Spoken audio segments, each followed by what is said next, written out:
नत्वा जिनेन्द्रं गतसर्वदोषं सर्वज्ञदेवं हितदेशकं च श्रीजैनसिद्धान्तप्रवेशिकेयं विरच्यते स्वल्पधियां हिताय। जय बोलो पंचपरमेश्वरी भगवान की जय।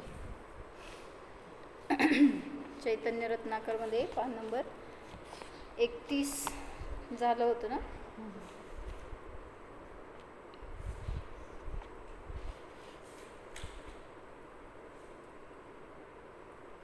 आता अभयकुमार म्हणतो, आता सांगा बरे, जीवाची शोभा हिरे जड जवाहिराने मानली तर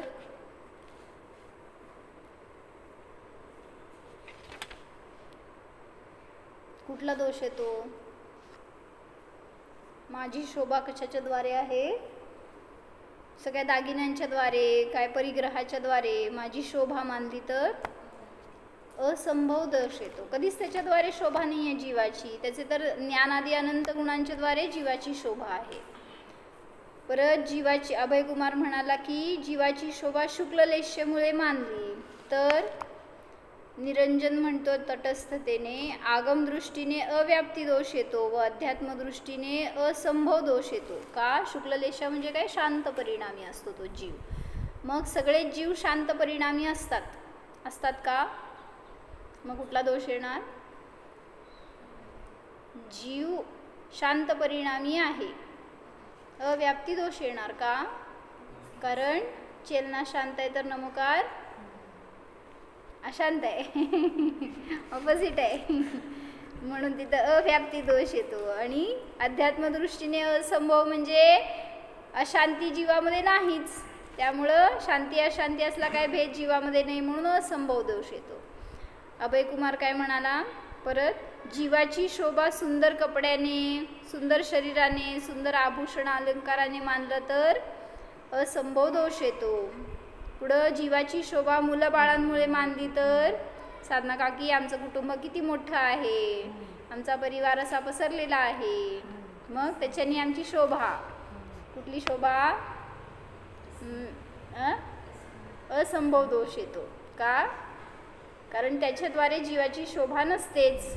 निरंजन हे योग्यच नाही. कारण संसार वेलीवरील मुले ही फुलेच आहेत.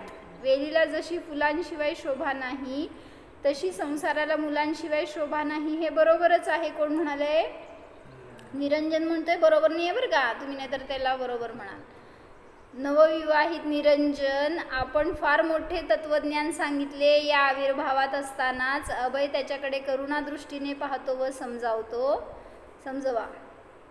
अरे वेड्या, तुझ्या बुद्धीची जीव करावी वाटते मला. विचारले लक्षण जीवाचे आणि तू सांगतो संसाराचे.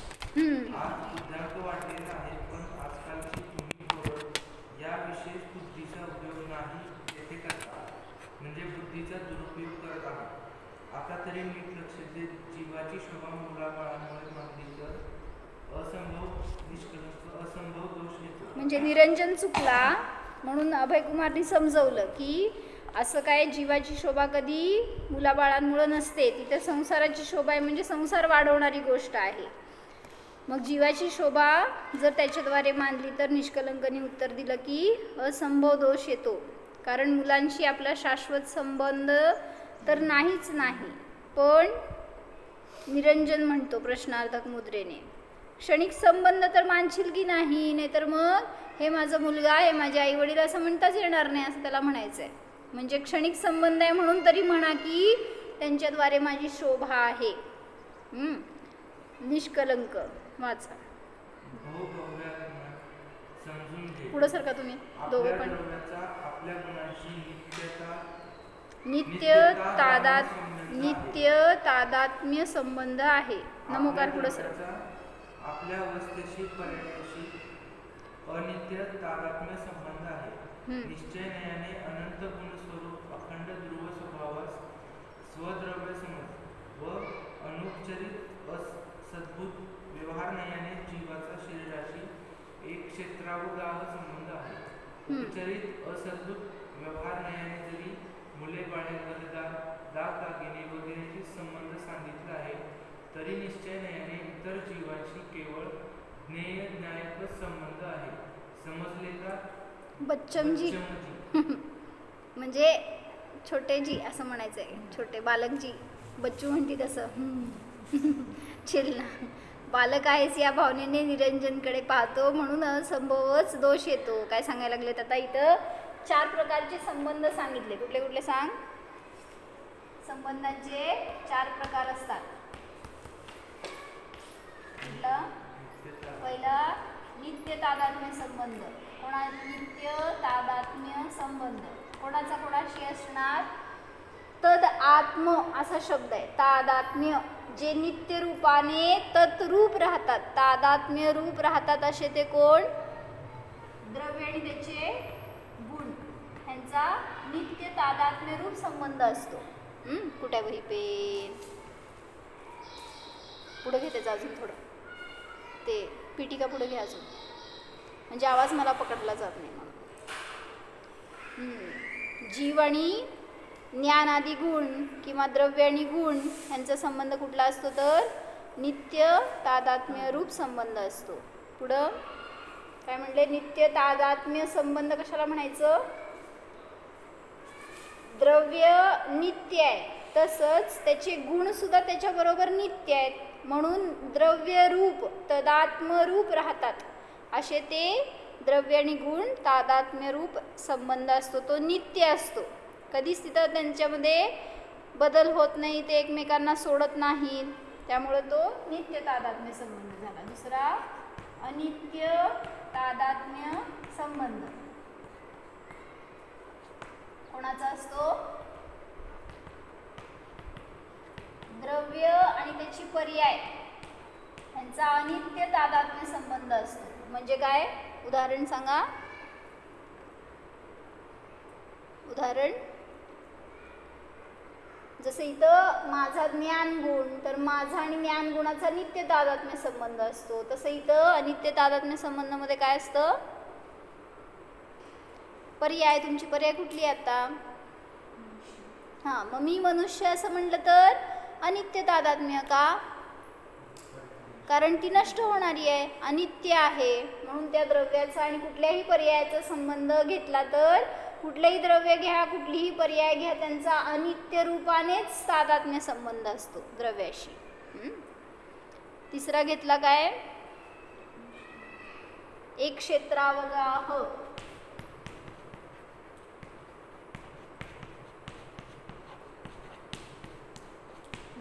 जसं जीव आणि शरीर यांचा एक क्षेत्रावगाह संबंध आहे. 2 द्रव्य आहेत पण एकत्र आहेत, त्यामुळे त्यांचा एका क्षेत्रामध्ये अवगाह, म्हणजे एक क्षेत्रामध्ये दोघांना अवगाह मिळाले, जागा मिळाली आणि त्यांचा संबंध झालाय, तर त्यांना म्हणायचं एक क्षेत्रावगाह संबंध. दुसरं उदाहरण सांगा याच्यामध्ये. 2 द्रव्य एका क्षेत्रामध्ये येऊन मिसळली आहेत आणि मग तिथं त्यांचा एकमेकांशी झालेला तो संबंध, त्याला म्हणायचं एक क्षेत्रावगाह. दुसरं उदाहरण सांगा. चालतंय. मूर्ती का बरं? 2 द्रव्य करायचे आहेत आपल्याला. 2 द्रव्य एकत्र आली आणि त्यांचा संबंध सांगायचा, तर तो एक क्षेत्रावगाह. सांगा तुमच्या किचन मधलं उदाहरण.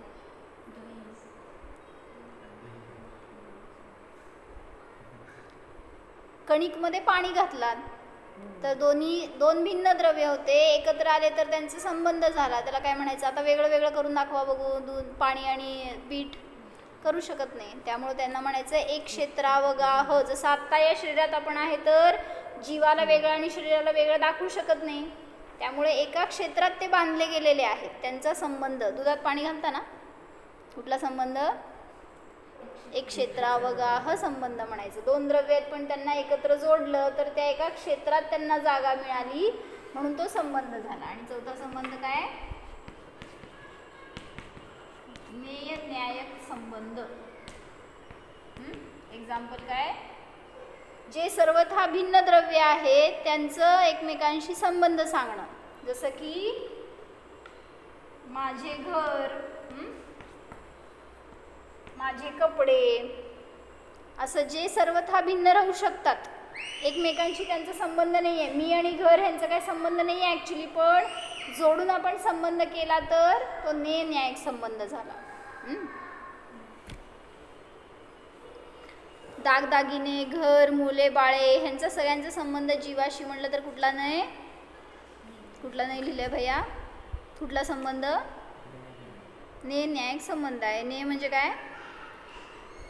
नेय म्हणजे जाणण्यायोग्य आणि न्यायिक म्हणजे जाणणारा. लिहा. नेय म्हणजे त्या ज्ञानाचा विषय, त्याला म्हणायचं ज्ञेय, किंवा नेय म्हणजे जाणण्यायोग्य आणि न्यायिक म्हणजे जाणणारा. मग बाकीच्या सगळ्या द्रव्यांना जे काही भिन्न आहेत त्यांना मी फक्त जाणणारच आहे, त्यांच्याशी माझा काय वास्तविक संबंधच नाही आहे. म्हणून निष्कलंकनी सगळा खुलासा करून सांगितला. पुढं निरंजन म्हणतो, पटले बाबा. अभय कुमार, जीवाची शोभा सुंदर बंगल्यामुळे मानली तर? आता निरंजन शहाणा झाला, तो म्हणतोय असंभव दोष येतो. आतापर्यंत काय म्हणत होता? म्हणा की थोडीशी दागिन्यांनी शोभा येते, थोडं घरातल्या मुलाबाळांनी शोभा येते म्हणा, असं म्हणत होता. आता तो काय म्हणतोय? नाही, असंभव दोष येतो. अरे बाबा, आता झोपेत सुद्धा चुकणार नाही. पुढं अभय कुमार वाच. जीवाची शोभा 10 घागरी दूध पिण्यात मानली तर? 10 घागरी दूध पिण्यात मानली तर किती घागरी? म्हणजे एक एक्झाम्पल आहे ते 10 घागरी दूध. इन द सेन्स तुम्ही काहीतरी डेअर करताय आणि त्यामध्ये आपली शोभा मानताय, आय एम द बेस्ट. तर ह्याच्याने तुमची शोभा नाही, कारण ती क्षणिक आहे. तुम्हाला आज ते वजन उचलताना मी फार मोठा वेटलिफ्टर म्हणून जर अहंकार होत असेल, उद्या शक्ती कमी झाल्यावर काय संबंध राहिला त्याचा? म्हणून त्याच्याने तुमची शोभा नाही. ते जीवाचं लक्षण मानलं तर असंभव दोष येतो. पुढं जीवाची शोभा उच्च पदाने मानली तर? असंभव दोष येतो. ज्ञान दर्शन हेच खरे जीवाचे लक्षण. आता आम्ही आमच्या शुद्ध स्वरूपालाच अनुभवणार.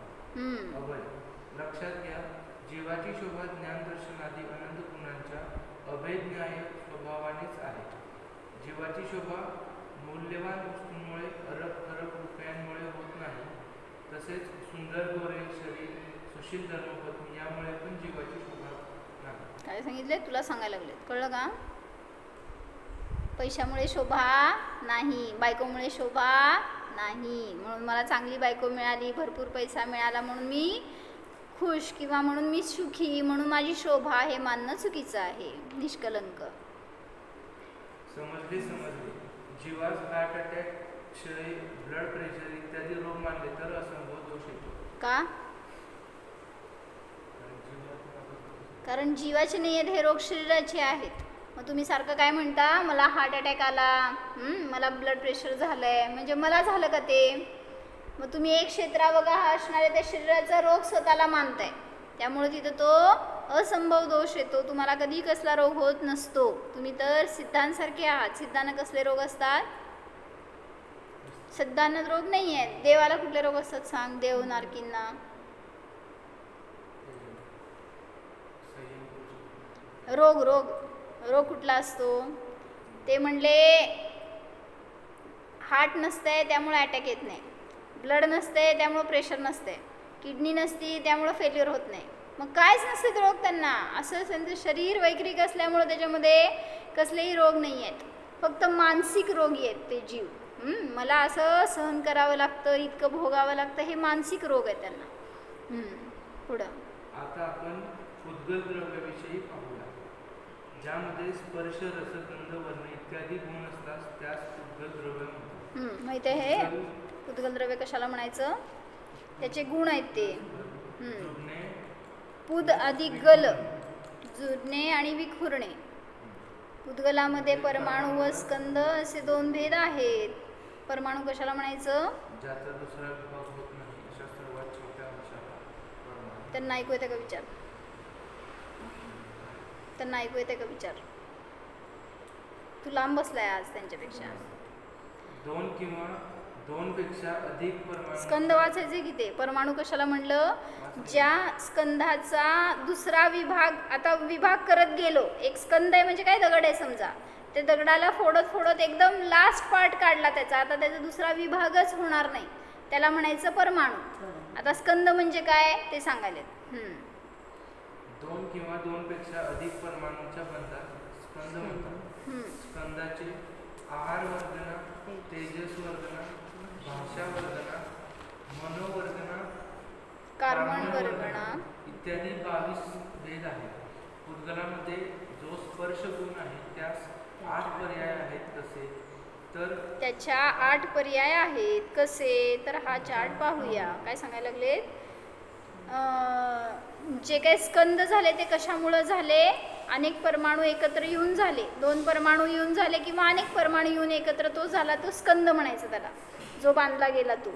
मग तो का होतो तर त्या परमाणूमध्ये स्पर्श नावाचा गुण आहे आणि त्याच्या या पर्याय आहेत. कुठल्या कुठल्या ते सांगायला लागले त्यांनी. स्पर्श गुण दाखवलं ना, निश्चय दृष्टीने स्पर्श गुण त्यात बघा, आणि व्यवहार दृष्टीने हलका, भारी, थंड, गरम, वृक्ष, स्निग्ध, मृदू आणि कठीण, ह्या सगळ्यावरती लिहिले ना पर्याय, अवस्था, चेंजेस. आणि निश्चय दृष्टीने स्पर्शगुण ध्रुव, अविनाशी, कॉन्स्टंट. असं असताना त्या कुठल्या पर्यायाच्या निमित्तात बंद होतो हे सांगायले. येथे निश्चय दृष्टीने स्पर्शगुण कायम, अविनाशी, ध्रुव राहूनही व्यवहार दृष्टीने स्पर्शगुणाच्या 8 अवस्था क्षणिक बदलणाऱ्या आहेत. अशा रीतीने पुद्गल द्रव्यास परद्रव्य समजले तर पुद्गल द्रव्याच्या स्पर्शरस गंध वर्णादी गुणांविषयी रागद्वेष होत नाही. पुद्गल द्रव्य तर पर आहे, त्याच्यामुळं माझ्यामध्ये काहीतरी कॅन्सरची गाठ झाली किंवा मला काहीतरी बॅक्टेरियल इन्फेक्शन झालं, हे सगळं तुम्ही काय म्हणताय, पुद्गलाचा पुद्गलाशी झालाय, पण मला झाला असं म्हटलं तर दुःखी होणार. म्हणून मागं सांगितलं होतं ना, रोग कधी होतो, डॉक्टरला बघितल्यावर. तेच की आजारी कधी पडतो हेच विचारायचं आहे. रोग कधी होतो,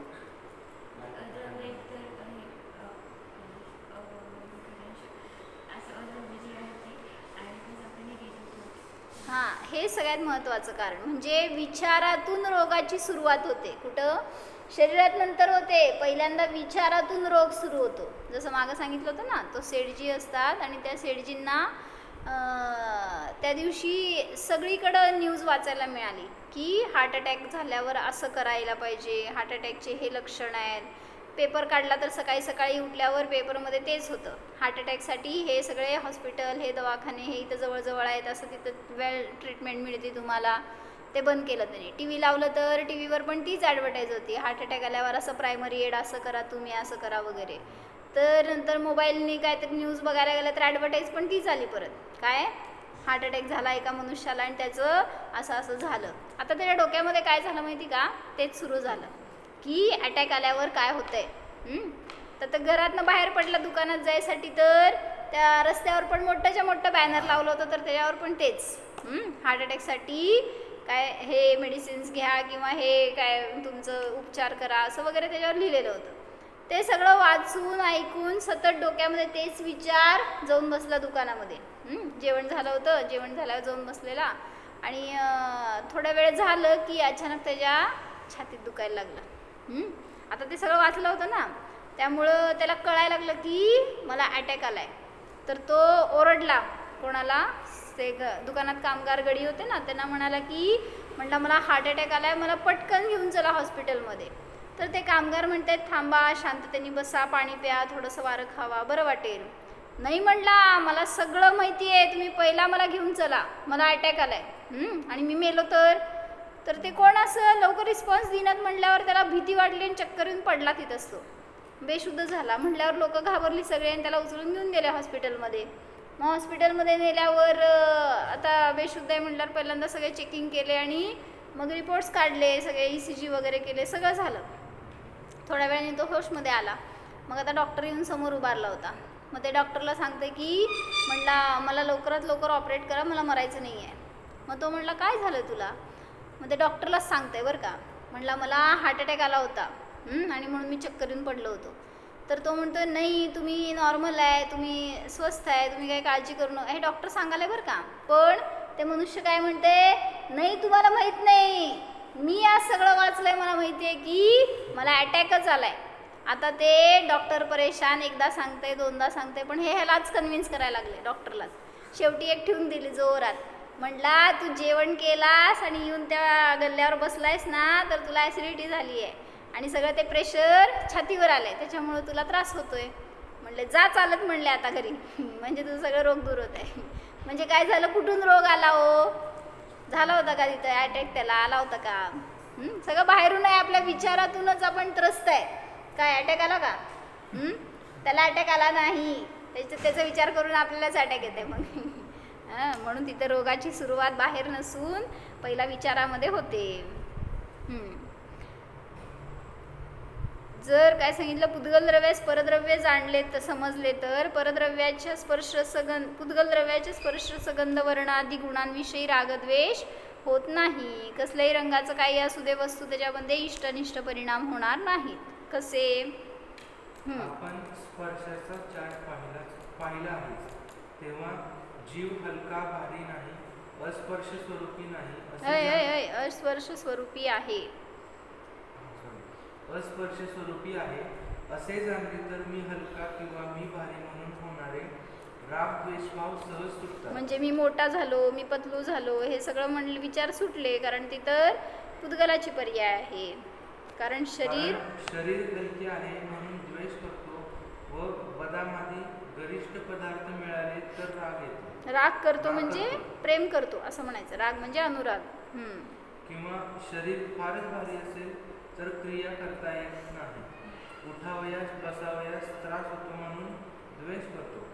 व्यायामामुळे हलके झाले तर राग करतो. म्हणजे काय?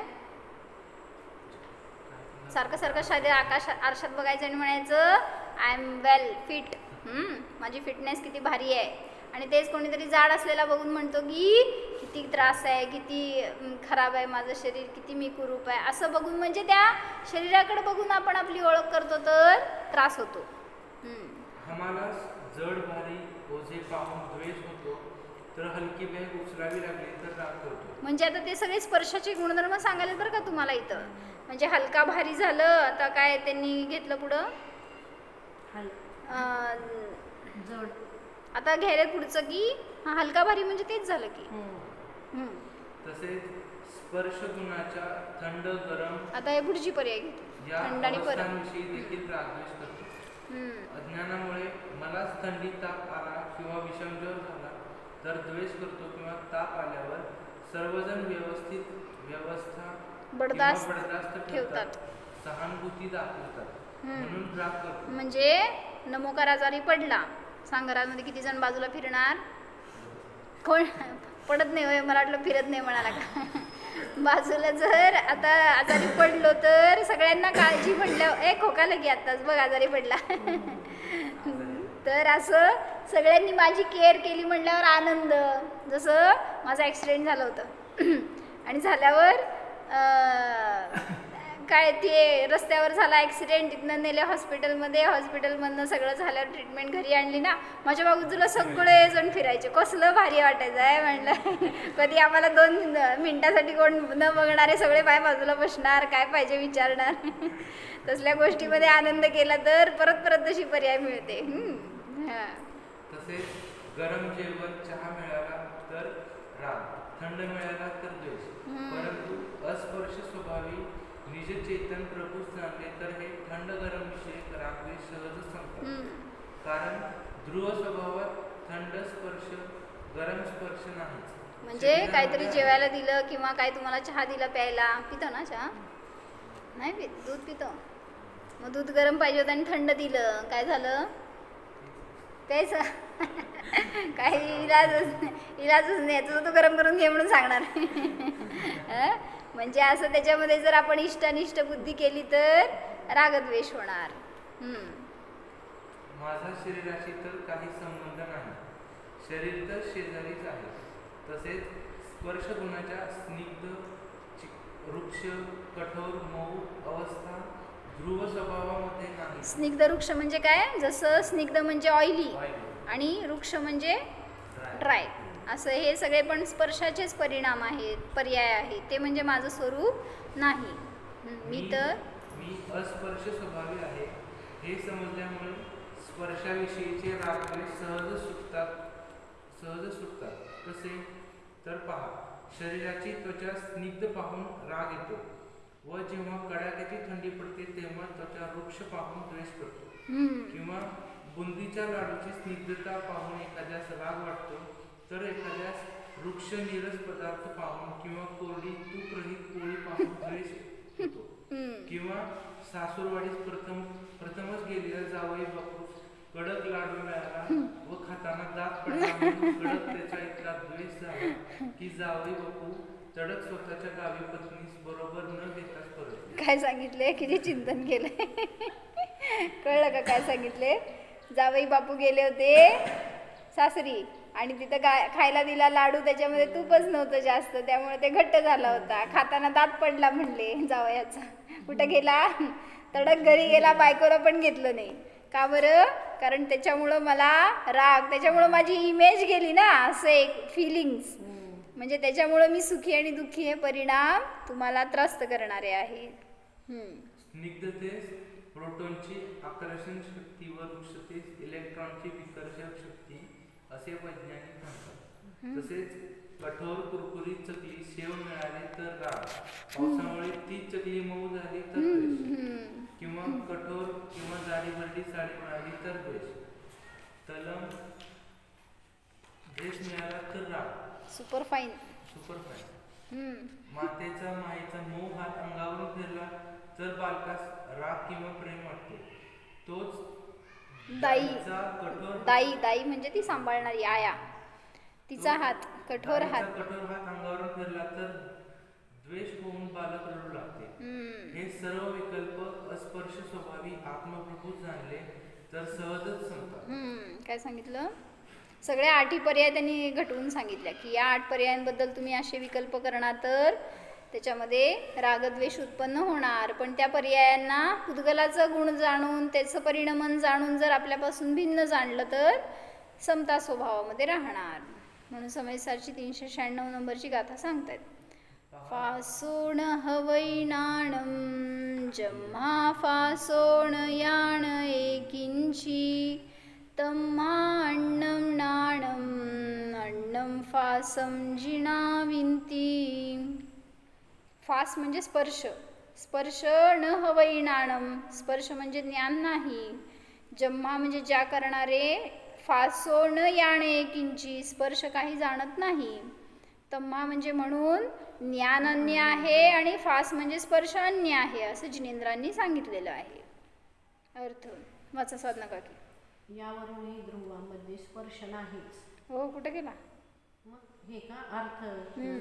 स्पर्श ज्ञान स्वरूपी नाही, कारण स्पर्श काही जाणत नाही, म्हणून ज्ञान अन्य आहे, स्पर्श अन्य आहे असे जिनेंद्रदेव म्हणतात. यावरूनही ध्रुवामध्ये स्पर्श नाहीच हे समजले. अस्पर्श स्वभावी जीवास जाणले तरच शांतीने आप्लाविक समृद्ध सहज जीवन पदोपदी जगू शकतो. म्हणजे स्पर्श गुणामुळे मग हर्ष आणि विषाद होणार नाही, कारण स्पर्श गुण माझा नाही. तसेच रसगुणाच्या 5 पर्याय अवस्था आहेत. कुठले कुठले रसगुण? डिफरंट कुठले कुठले पर्याय? रसगुण तुरट, तिखट, कडू, गोड, आंबट. 6 मधले एक मूळ घ्यायची आणि एक त्याचा ऑप्शन घ्यायचा. म्हणजे काय म्हणायचं आहे, खालून वाचायचं. निश्चय दृष्टीने रसगुण कसा आहे? ध्रुव, अविनाशी, कॉन्स्टंट आहे.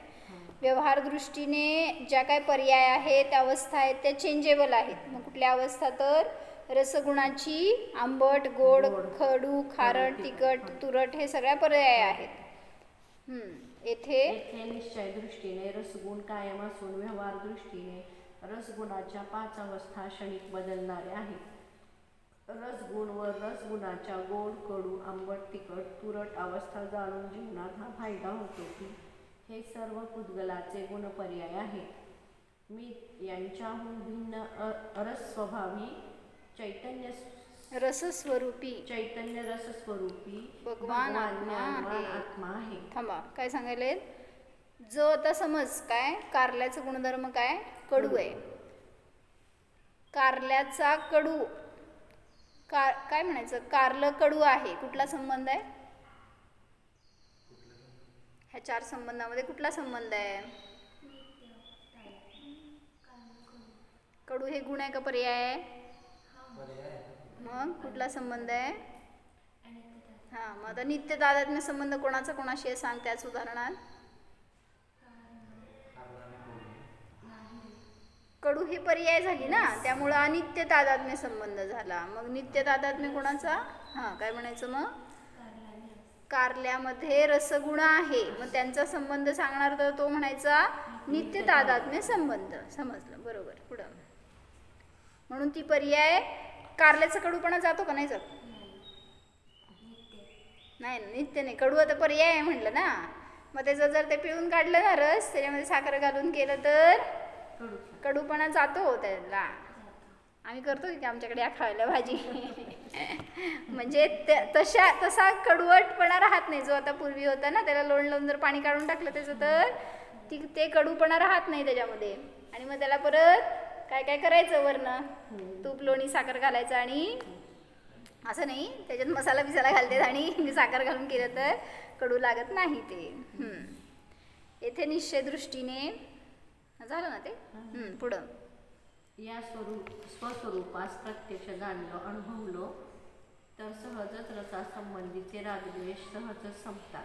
कसे तर कडू कारले आवडतात म्हणून अनिता राग करते, गोड पेढा आवडत नाही म्हणून सीमा द्वेष करते. रसाचे आता पर्याय सांगणार, जसं मागं स्पर्शाच्या पर्यायांचं सांगितलं ना उदाहरणं देऊन, तसं कारल्याची भाजी आवडती का? आवडत, तिला आवडती म्हणे बघ. आणि त्याला राग झाला म्हणजे अनुराग, आनंद झाला की कारल्याची भाजी केली. आणि तेच सीमाला पेढा गोड बघून दिला तर गोड खायला नको वाटत होतं, तिला द्वेष झाला. चहाची गोडी कमी म्हणून पतिराज रुसून जातात, द्वेष करतात. भाजी तिखटजाळ झाली म्हणून सासू चिडते, द्वेष करते. आंबट चिंचा पाहिल्या की तोंडास सुटले का? आवडणारे तुरट आवळे सर्वांनी संपवून टाकले म्हणून रामू चिडला. दिवाळीचे पक्वान्न खमंग झाले, लोणचे योग्य प्रमाणात रसदार झाले, तळलेले पापड सांडगे चटणी जेवताना मिळाले, गोड आंबा मोसंबी मिळाली, लग्नाचे सुग्रास भोजन मिळाले तर रागभाव होतो. सगळ्यात मोठं आहे ना रसगुणावर जिंकायचं काम आहे. म्हणून पहिल्यांदा रसनेंद्रिय जास्त प्रबळ असतं असं सांगितलं. स्पर्शनेंद्रियापेक्षा सुद्धा रसनेंद्रियाला जिंकणं अवघड म्हणतात, कारण अनेक मोठे मोठे धर्मात असलेले सुद्धा लोक त्या रसनेंद्रियाच्या अधीन असतात. आम्हाला असंच पाहिजे, असं नसेल तर जेवणार नाही जा, असं असतं एकेकांची परिणती. नीरस जेवण मिळाले तर जोरात वाचा, त्यांना ऐकायला कमी येते. जो रस आवडतो त्यामध्ये राग करतो व जो रस आवडत नाही त्याचा द्वेष करतो. अरस स्वभावास प्रत्यक्ष प्रामाण्य सहित जाणले तर रसाविषयीचा होणारा रागद्वेष सहज संपतो. समयसार गाथा नंबर 395 पहा. नरसो दुहवदिनाणं जम्मादुरसो नयाण एकिंची तम्हा अन्नं नाणं रसं य अन्नं जिनाविंती. रस न हवदिनाणं सांग अर्थ. खरोखर रस हे ज्ञान नाही. जम्हा म्हणजे ज्या कारणाने, रसह न याणे किंची रस काही जाणत नाही.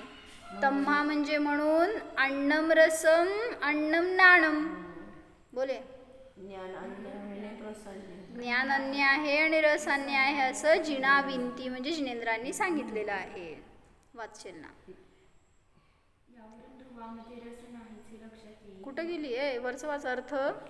रस तर नाही, रस तर ज्ञान नाही. तुझा आवाज त्यांना ऐकू यायला पाहिजे. रस तर ज्ञान नाही, कारण रस तर काहीच जाणत नाही, म्हणून ज्ञान अन्य आहे आणि रस अन्य आहे असे जिनेंद्रदेव म्हणतात. यावरून ध्रुवातनं रस नाही हे लक्षात येते व रस स्वरूपात जाणले तर आनंदाने जीवन नाहून निघेल. हळूहळू वाचलंय, फास्ट वाचायला लागले काय? मी मागचा शब्द बघेपर्यंत तू पुढे गेली. यावरूनही ध्रुवामध्ये रस नाहीच हे लक्षात येईल आणि अरस स्वरूपात जाणले तरच आनंदाने जीवन नाहून निघेल. तसेच गंध गुणाच्या 2 अवस्था. रसगुणाच्या 5 पर्याय दाखवल्या. तसंच आता गंधगुण सांगणार. अगंध स्वभावात जाणले तर जीवनात खऱ्या आनंदाचा खरा सुगंध दरवळू लागेल. कसं वाचायचं? निश्चय दृष्टीने गंधगुण कॉन्स्टंट आहे, ध्रुव आहे, अविनाशी आहे. व्यवहार दृष्टीने पर्याय ही सुगंध किंवा दुर्गंध आहे, ती अवस्था चेंजेस आहे. निश्चय दृष्टीने गंधगुण कायम असून व्यवहार दृष्टीने गंधगुणाच्या 2 अवस्था आहेत. याचा जीवनात उपयोग आहे की आत्मा अगंध स्वभावी आहे. हळूहळू स्पीड आणि जरा जोरात वाच अजून. याचा जीवनात हा उपयोग आहे की आत्मा अगंध स्वभावी आहे. पुद्गल द्रव्याचा गंधगुण आणि गंधगुणाच्या सुगंध दुर्गंध अवस्था आपल्या अगंध स्वभावी ध्रुवापासून अत्यंत भिन्न आहेत. अगंध स्वभावात जाणले तर सुगंधाविषयीचा राग व दुर्गंधाविषयीचा द्वेष सहजच संपतो. कसे तर सुगंधी फूल मिळाले, सेंट अत्तराने शरीर, कपडे, घर वगैरे सुगंधित केले, आंबा, खरबूज वगैरे सुफलांचा सुवास दरवळला, रातराणी, चंपा वगैरेंनी घराचा परिसर सुगंधित केला. सुगंधी शरीर असले तर मन प्रसन्न होते, आल्हादित होते, यांचा अनुराग केला. याच्याच विपरीत दुर्गंधी मिष्टा पाहून नाचलेल्या फळांच्या दुर्गंधाने रोगी दुर्गंध घामेजलेल्या शरीराविषयी द्वेष झाला. परंतु अगंध स्वभावात जाणले, ध्रुवामध्ये गंध नाही हे प्रत्यक्ष अनुभवले की गंधाविषयीचे रागद्वेष सहजच संपले. म्हणजे म्हणून काय सांगितलं की घरामध्ये असं काहीतरी तुम्ही काय लावता, ते रूम फ्रेशनर नाहीतर काय परफ्यूम लावणार किंवा काय ते कारमध्ये वगैरे लावतात ते एक वेगळं फ्रेशनर, असं कुठं पाहिजे आम्हाला असं विशिष्ट गंधच पाहिजे अशी एकेकांचा हट्ट असतो. सुगंधच असायला पाहिजे, दुर्गंध नको. मग त्या सगळ्याला मी जाणणार आहे असं आपण जाणत नाही. मग ह्याच्यासाठी उदाहरण काय सांगायचे महाराजजी की एकदा विहारामध्ये होत्या वीरसागर महाराजजी आणि ते जात असताना विहारामध्ये एके ठिकाणी ते कत्तलखान्याची गल्ली आली. मग तिथं ते सगळं लावलेलं असल्यामुळे त्याचा दुर्गंध असतो. मग ते जात असताना सगळ्यांना तिथनं जाणं असह्य व्हायला लागलं, बाकीचे जे होते बरोबर. तर महाराजांची गती सेम होती, जवळपास एक अंतर थोडं असेल 1 किलोमीटर वगैरे, असं काय मला माहीत नाही. तर तेवढं जाईसपर्यंत महाराजांनी काय असं फार वेग घेतला, पळत पळत पुढं गेलं लवकर असं नाही. त्यांनी त्यांच्या वेगाने चालले होते, पण बाकीचे मागचे पुढचे सगळे नाक बंद करतेत, पळत पळत जाते, तिकडं घुसतेत कुठून तरी बाहेर पडायसाठी, असं सगळं करू लागले. पण महाराज आपल्या गतीने आणि त्यांच्या चालीने चालले होते. मग तिकडं पुढं गेल्यावर सगळ्यांनी विचारलं, तुम्हाला दुर्गंध आली नाही का? किती घाण वास होता तो, तुम्ही नाक पण बंद केलं नाही, फास्ट पण बाहेर आला नाही. तर महाराज काय म्हणाले दुर्गंध होता एवढंच मी जाणलं, ती गंधगुणाची पर्याय आहे, त्याच्यामुळं मी सुखी आणि दुःखी म्हणायला लागला की त्रास होतो. फक्त तो सुगंध आहे का दुर्गंध एवढं जाणलं तर त्रास होत नाही. पण त्याच्यामुळं मला सुख आणि मला दुःख ही कल्पना आपल्याला दुःख देणारी असते. म्हणून समयसारची गाथा सांगतात काय 394. गंधो नाणम न हवई जम्मा गंधो न याणये किंची तम्माण्णम नाणम अण्णम गंधम जिणाविंती. ज्ञान स्वरूपी नाही, कारण गंध काहीच जाणत नाही, म्हणून ज्ञान अन्न आहे, गंध अन्न आहे असे जिनेंद्रिय म्हणतात.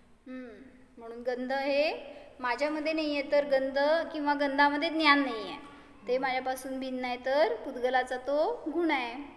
यावरून हे लक्षात येते की ध्रुवामध्ये गंध नाहीच.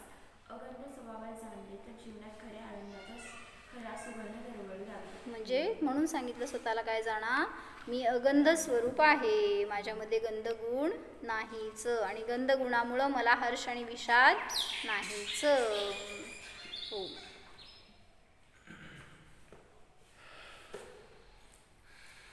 जाणा अगंध स्वरूप जीव जाणा, अरस स्वरूप जीव जाणा, हा मी अस्पर्श स्वभावी आहे जाणा.